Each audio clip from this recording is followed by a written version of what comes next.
Rhonda Reed's Peggy Biggs is the funniest woman on Mike and Molly, and I mean that without a single reservation. If you've been watching on Netflix lately, you already know what I'm talking about.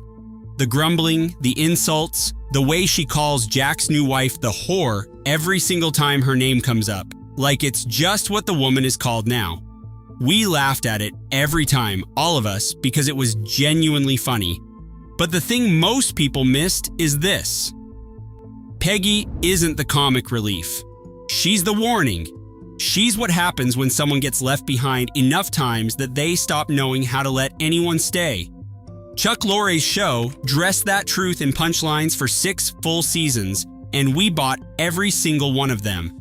I've watched this show more times than I can reasonably justify, and what I keep coming back to is that Rhonda Reed's Peggy Biggs is one of the saddest characters in any sitcom I've ever seen. Not the most dramatic, not the loudest, the saddest, because the tragedy lives underneath the jokes where most people never think to look. By the end of this, you are never going to watch her the same way again. Here's the frame to hold on to through everything that follows. Peggy gave Mike's old bedroom to her dog, not converted it into a guest room, not left it as a shrine to the kid who grew up there. She handed the room to Jim because Jim was what remained. Jack left. Dennis left. Mike left. The dog stayed, so the dog got the room. That image is the whole Peggy story, compressed into one quiet domestic detail the show drops without ceremony and then moves past. When you understand what that room means, her behavior across 6 seasons starts to read completely differently. She doesn't grieve loudly or dramatically. She just reorganizes her life around whatever is still standing, fills the empty spaces with whatever won't walk out the door, and then does everything in her power to make sure the people she loves can't find the exit either. She grabs, she guilts, she controls, not out of cruelty, though it looks like cruelty from the outside, but out of a terror so old and so deep, she probably couldn't name it if you asked her to. There's a concept in psychology called anxious attachment, drawn from John Bowlby's attachment theory, and it describes exactly what you're watching when you watch Peggy. People who experienced early abandonment, who grew up without consistent emotional safety, frequently become adults who cling to the people they love in ways that end up driving those people away. They create conflict because conflict at least means the other person is still present, still reacting, still there. From the outside, it looks like Peggy Biggs calling her ex-husband's new wife the whore at her own son's wedding rehearsal. From the inside, it's a woman who learned early that love is something people take back, and she never stopped bracing for it. So let me walk you through it. Remember the episode where Molly takes Peggy on a road trip back to her hometown, and Molly, being exactly who Molly is, arranges a surprise reunion with Peggy's estranged sister Rosemary, a woman Peggy hasn't spoken to in 50 years? You watch it set up and you think you know where it's going. 2 old women in a diner, tears, a hug, the memory of who they were before everything went wrong. What you get instead is Rosemary being cruel. She was the favorite child, spoiled by the same father who neglected Peggy, and her entire version of events places the blame for that neglect squarely on Peggy's shoulders. They brawl in the diner. The reconciliation collapses. Peggy throws her out, and the show moves on. What the show doesn't linger on is the fact that this is where everything starts. Not with Jack leaving, not with Dennis, but with a little girl in a house where love was rationed and she consistently received the smaller share, while the sister who received more decided that the disparity was somehow deserved. That's the foundation. Everything Peggy does across 6 seasons is built directly on top of it. The same season gives us another moment, quieter and more devastating. Molly gets Peggy talking, really talking, and Peggy reveals she grew up in an abusive home and carried guilt for years about leaving because her mother was still there, still trapped with a dangerous drinking man, and Peggy had gotten out. When Mike hears about it, he goes straight to his mother and holds her. A genuine, warm, unhurried hug, the kind you give someone when you finally understand the shape of their pain. Honestly, that scene undid me because it's the one moment in the entire run of the show where Peggy is allowed to be fully soft, and it took 5 seasons to earn it. She was a neglected child who escaped harm and spent the decades that followed quietly punishing herself and everyone around her for the escape. That's the engine. Every single thing else is just the engine running. What the show establishes early, before the pattern fully inevitable, is that this wasn't inevitable. Remember Dennis, the gentleman from church who arrived in season 1 and made Peggy genuinely happy? Not performing happy, not wielding happiness as a tool, but actually, quietly, unexpectedly happy in the way people are when someone treats them better than they're used to being treated. Dennis was soft with her, and she let him be soft with her, and that version of Peggy, the one who could receive tenderness without immediately converting it into leverage, that version was real. It existed. It just didn't get to last. Dennis passed away in her bed on the night she finally decided to let herself be close to him.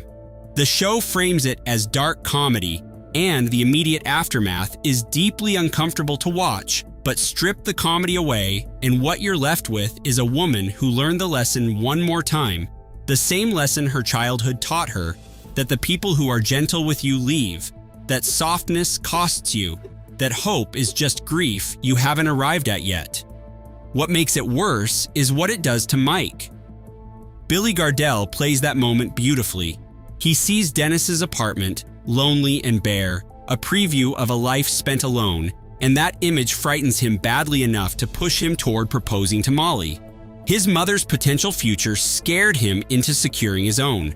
That's not a funny detail buried in a season 2 episode. That's a son so alarmed by what loneliness has done to his mother that he runs toward commitment to avoid becoming it. Watch how Peggy operates after Dennis, because this is where the pattern becomes something you genuinely cannot unsee. Remember all those scenes where Mike is trying to have a romantic moment with Molly and Peggy calls every time, with the timing so absurd it reads as pure comedy? The timing was never accidental. She called when she sensed she was losing him, when the distance between them felt like it was widening, and her instinct was to reach across it by whatever means were available. She used Mike as the emotional anchor she'd never been able to hold in a partner, because Mike couldn't leave the way a partner could. He was her son. The attachment was mandatory. She leaned on it with everything she had. When Mike moved in with Molly and Peggy felt the abandonment acutely, she got herself a job as a lunch lady at Molly's school, reinserted herself directly into the daily geography of Mike's life. But the show slips in a detail that matters. She offers Molly insider gossip from the school, and the offer comes with a condition. Molly agrees to a church wedding. She trades information for control because asking for closeness directly is something Peggy doesn't know how to do. She can't say she misses her son or that she's frightened of the silence in that house. What she can do is engineer situations where people need something from her, make herself useful in ways that also, conveniently, give her leverage. The wedding rehearsal is where it becomes impossible to keep laughing. She sleeps with Jack the night before, goes back to the wound voluntarily, then ejects him again by morning. When Mike refuses to cut his father out of the ceremony entirely, she looks her son in the face and asks, why not? Like complete severance is the obvious and reasonable solution, like the fact that it hollowed her out is a recommendation rather than a cautionary story. She tried to make her son's wedding about her divorce, and the laugh track fired, and we all went along with it. The Captain Murphy chapter is where the pattern stops being deniable. Gerald McRaney brings a real warmth to Murphy that makes this storyline land harder than it should. Remember when Mike's boss started dating Peggy, and Mike found himself in the impossible position of having his professional life held hostage to his mother's romantic life, with the captain offering courtside seats in exchange for access to Peggy? It's absurd, and it's funny, and underneath it, Peggy was genuinely lighter. Murphy gave her something to look forward to, and you could see it in the way she carried herself through those episodes. a version of Peggy who wasn't perpetually braced for loss. Murphy announced his retirement and his plan to move to Arizona, a future, a life somewhere warm, and Peggy ended the relationship immediately. She broke up with him before he could build anything that required her to follow. The result was Murphy spiraling through his grief and punishing Mike and Carl with Renaissance fair duty, which delivers tremendous comedy, but the reason it happened is a woman who had been abandoned so many times that she began abandoning herself first, choosing the loneliness before anyone else could choose it for her, controlling the one outcome she could control. Every relationship Peggy has ends the same way. The partner passes away or leaves, or she ejects them before they get the chance. Each time, she goes back to the house, back to Jim, back to the room that used to be Mike's and isn't anymore because Mike left too. The pattern doesn't break, it just repeats, a little quieter each time. Season 5 delivers the moment the show had been building toward without quite acknowledging it. Peggy had been working at Molly's school, and she got fired, and she told everyone she'd retired, and Mike found out the truth, and he looked at his mother and said it plainly. She'd been fired because she was bitter, toxic, and unlikable by anyone. Her own son, the person she'd structured her entire emotional life around, the one she called whenever she felt him drifting, the one she'd given the dog's room to because at least that was a way of keeping him present in the house. He said it out loud, to her face, and he wasn't wrong. What gets me about that scene, what I genuinely cannot move past, is that Peggy already knew it was true. She'd always known. Mike wasn't delivering new information. He was saying the thing that everyone in her life had been too patient or too exhausted or too guilty to say directly, and now it was out in the room between them, and she had to sit inside it. That's not a punchline. That's a woman hearing her worst fear about herself confirmed by the only person whose opinion she'd ever truly arranged her life around. Here's where it ends up, and this is the part that finished me completely. Season 6. Molly's coldness toward Peggy, the tension that had been accumulating for years, finally breaks open into a real confrontation, and the confrontation triggers a heart attack. Peggy goes to the hospital. Mike blames Molly. The whole situation is painful in a way that cuts through the comedy entirely. When Peggy recovers, she pulls Molly aside, and what she says isn't what you expect from her. There's no weaponizing of the episode, no guilt deployed at full force. She tells Molly quietly that she didn't understand why Molly didn't consider her a friend by now, after all the years, after everything that had passed between them. She had genuinely believed they were close. She thought she had that.